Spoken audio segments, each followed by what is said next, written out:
Welcome to the deep dive. You, our listener, sent us down a really interesting rabbit hole with this recent research review exploring the link between personality and education. Yeah, it's a great topic. Our mission today is pretty simple, just to pull out the most fascinating and maybe, yeah, even surprising insights from this. We want to give you a shortcut to understanding how who we are sort of fundamentally shapes how we learn and grow. And it's such a crucial area, in education, we're looking more and more at individual learning journeys. Right. So understanding how personality traits play into that, well, it feels like the next logical step Yeah. beyond just intellect or background. Absolutely. And this review is from the Educational Psychology Review. It kicks off by tackling some really fundamental ideas about personality, stuff many of us probably just take for granted. Hmm. So let's dive into the first one. This idea that you fit neatly into a personality type. Oh, yeah, the type thing. It's so common, isn't it? To- You see it everywhere, from like old theories like the four temperaments to all those online quizzes labeling you an introvert or an extrovert, like it's strictly one or the other. They're catchy, easy to grasp. Exactly. They are appealing because they seem simple. But um, the science, it paints a much more nuanced picture. Okay, how so? Well, instead of being stuck in a box, modern personality psychology sees our traits as existing on a continuum, a spectrum. Ah, like the big five. Precisely. The big five: openness, conscientiousness, extroversion, agreeableness, and neuroticism. For each one, you can fall anywhere along that scale. So it's not an either.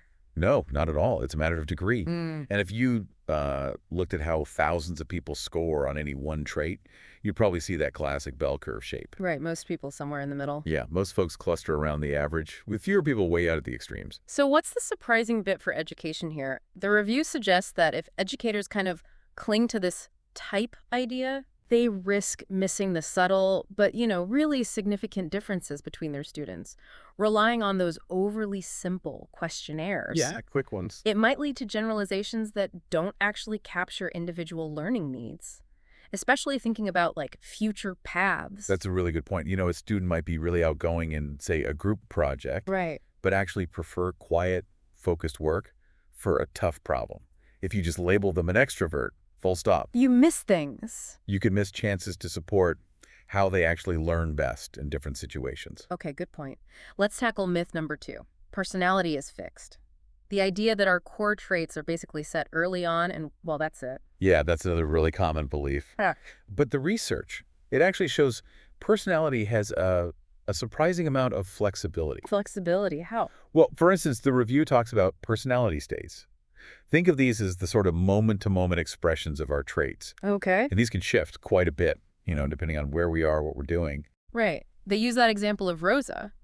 Her extroversion level might be way different in a quiet library versus, say, a lively party. Exactly. Yeah. Even if overall she tends to be more extroverted than her friend Aki. It really shows how context shapes how our personality, shows up day to day. And what's interesting is that these shifts, they aren't random. They're often triggered by specific cues around us.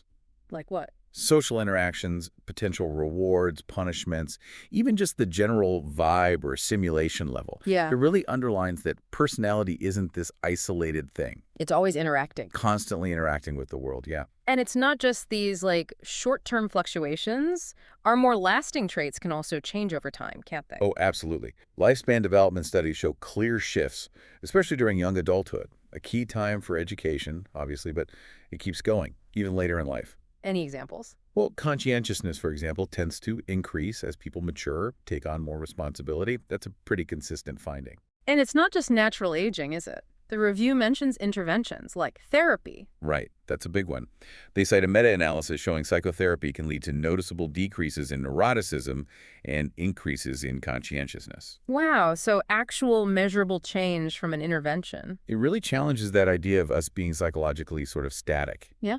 And it goes further. People often want to change parts of their They personality. do. Yeah, the Hudson and Roberts study they mentioned with university students found many wanted to tweak at least one big five trait, often wanting to be, say, more agreeable or more organized, socially desirable directions generally. Huh. And here's something that really jumped out at me. A study with school kids showed Big Five traits change just as much as academic motivation. Isn't that fascinating? It really is. Because we often think of motivation as something malleable, something we can influence. But maybe personality is just as changeable. It challenges the idea that personality is somehow more, I don't know, hardwired than other factors we focus on in schools. Now, we should be clear, right? The review does say there's also stability. Yes, definitely. That's important context. While personality can change, our rank order tends to stay pretty stable over time. So back to Rosa and Aki. Rosa will probably still be more extroverted than Aki, generally speaking, even years down the line. Okay. But the big takeaway for education is, if students and teachers believe personality is totally fixed. That can be limiting. It can really impact motivation for change, teacher expectations, maybe in unhelpful ways. Yeah, I can see that. If a teacher thinks a student is just inherently disorganized. They might be less likely to, really invest time teaching organizational strategies, or the student might think, why bother trying? This is just who I am. Right. Which leads us nicely into the third myth. Personality is decontextualized. The idea that personality psychology ignores the environment, the situation. Yeah, that's a real misunderstanding of the field, actually. Because context matters, like we just said with Rosa. Exactly. The way our personality shows up is hugely dependent on context. In fact, most modern personality theories put that interaction, person, and situation right at the core. They even build models for it. Yep, computational models try to predict how different situations might trigger different expressions of our traits. It's quite sophisticated. And the review points out that these important contexts often involve things like social cues, rewards, punishments. The kind of stuff that's fundamental to human interaction and learning. So the idea that personality psych just looks at traits in a vacuum, totally separate from the real world. It's just not accurate. And in education, believing that myth could mean we overlook the really complex ways a student's personality interacts with, say, the classroom climate or specific teaching styles. Okay, so we've busted some myths. No rigid types. Personality isn't fixed, and it's definitely linked to context. Now, for the really practical stuff, how can understanding personality actually help education? Right, the application part. The first area they talk about is making more accurate predictions, about how students might do. This is where bringing personality traits into predictive models can really add value. Give us a clearer picture. How so? Well, we know from tons of research that traits like conscientiousness are pretty strong predictors of things like grades, motivation, student engagement. That makes intuitive sense. Conscientious people tend to be organized, persistent. Exactly. They follow through. All crucial for school. And openness to experience is another one often linked to curiosity, wanting to learn new things. And these traits predict things even beyond, say, IQ scores. Often, yes. Yeah. They predict educational outcomes even after you account for cognitive ability. And they influence specific behaviors, too. Blake. Like high conscientiousness often links to better time management, less procrastination, more positive study habits. Okay. Now, for educators or researchers wanting to actually use this, the review mentions there are loads of personality scales out there. It could be confusing. It can be, but they give some helpful guidance, referencing Table 1 in the paper. They lay out different Big Five measures for different needs. So if you need something super quick. Maybe the TPI 10-item personality inventory. Very short. And if you want really detailed. Something like the NEO-PIR or IPI-PR gives you lots of specific facets. Or the BFI-2 is often a good balance. And their main advice seems to be, even if you're focused on one narrow trait. It's often a good idea to include a broad Big Five measure, too. It just helps compare findings across different studies, builds a bigger picture. But sometimes you do need that narrower focus, right? Oh, sure. If you're looking specifically at, say, different kinds of impulsivity and how they relate to academic effort, then a specialized scale like the UPPS might be better. And the ideal for future research. Longitudinal studies, tracking personality alongside everything else over time. That would give us the richest understanding. Got it. Okay, second big contribution. Personality change interventions. We already established it's not fixed. Right. And the review really digs into how we might leverage that malleability. Especially during school years. Exactly. It highlights that adolescence and early adulthood, when most people are in education, are also times of significant natural personality development. It's the prime time. A really promising window for interventions aimed at fostering positive growth. They talk about a framework. Tessera. Yeah, Tessera. It's basically about how our everyday experiences The situations we encounter, our thoughts, our feelings, how we react, Mm-hmm. how those repeated patterns can gradually nudge our overall personality traits over time. So interventions try to change those patterns. Often, yes. They focus on creating chances for students to practice new, more adaptive ways of behaving, thinking, feeling. But crucially, Yeah. the review stresses it's not just about making someone act differently. They need to actually want to change. The motivation piece. And they need to believe change is possible. That personal agency, that buy-in is critical for it to stick. And it sounds like students often do want to grow in certain ways. It seems so. That Hudson and Roberts research, again, university students, a big majority wanted to increase traits like agreeableness, conscientiousness. Interestingly, those lower on a trait were often more motivated to boost it. Like a natural drive for self-improvement. Seems that way for many, though the review notes exceptions. Disagreeableness, for example. People high in that might be less keen on becoming more cooperative. Does that apply to younger kids too? That's the good question the review raises. We need more research there. So if students often want to grow, how can schools help? They mentioned some specific intervention work. Yeah, by Hudson and colleagues, university students learned about the Big Five, reflected, picked traits they wanted to develop. Right? They got small, doable behavioral challenges linked to those traits, and it worked pretty well.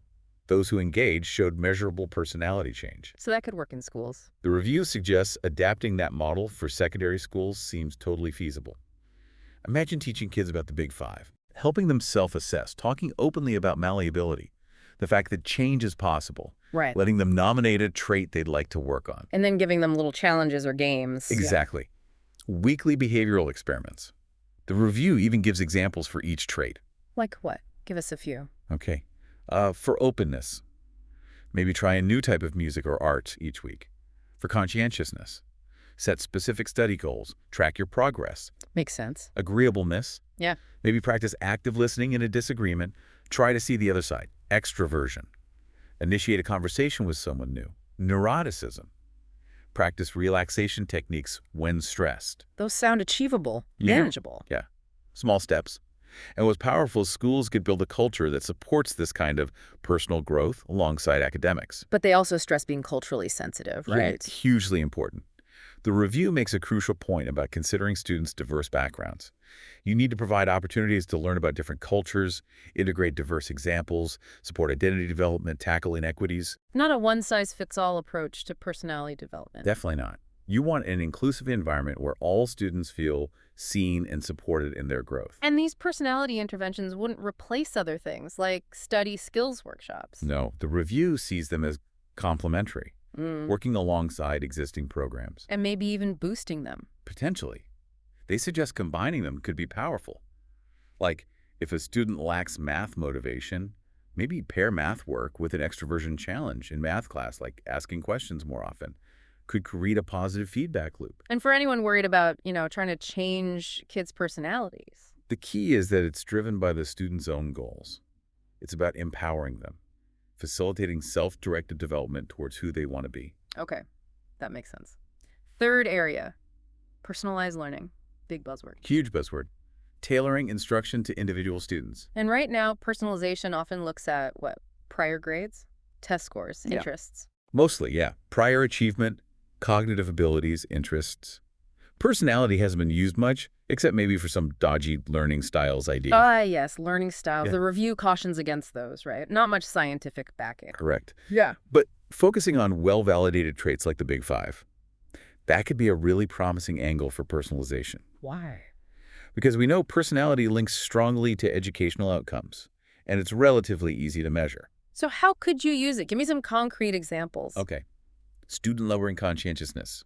They might thrive with more structure, clear deadlines, frequent check-ins. Right, more scaffolding. Exactly. Yeah. Whereas a highly conscientious student might find too much structure annoying or unnecessary. Okay, what else? Someone higher in neuroticism.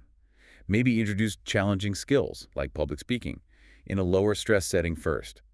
Let them build confidence, Versus an extrovert. who might love the chance to present early on. And for students high in openness, weave in more art, literature, creative tasks that could really boost their engagement. So it's about matching the environment or the task demands to their natural tendencies. Pretty much, providing the right kind of support and opportunities. It connects to other personalization ideas, like using student interests or tailoring self-regulation support. But personality gives you another useful It's lens. another valuable lens for figuring out what might work best for different kids. Okay. And the final area the review covers is using personality change as an outcome measure.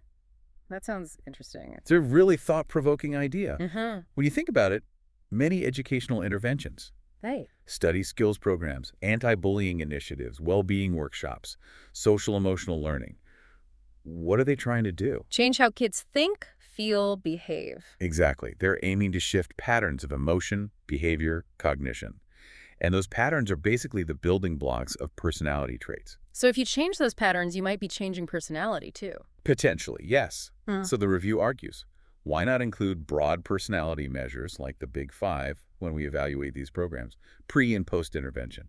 Okay, give me an example. If your program aims to reduce anxiety and depression, tracking changes in neuroticism could give a fuller picture of the impact. Makes sense. Trying to foster pro-social behavior, look for shifts in agreeableness.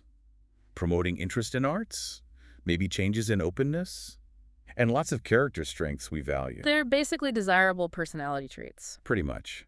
Valued aspects of personality. They mention the link between socio-emotional skills and personality. It's related, but maybe not identical. Yeah, there's ongoing discussion there. They're correlated, Yeah. but maybe conceptually distinct. Like personality is the tendency, the skill is the capacity. But assessing personality gives a richer picture overall. And using the Big Five framework helps organize things, avoid confusion. Yeah, it helps avoid the jingle-jangle fallacy, studying the same thing under different names. And it can highlight gaps.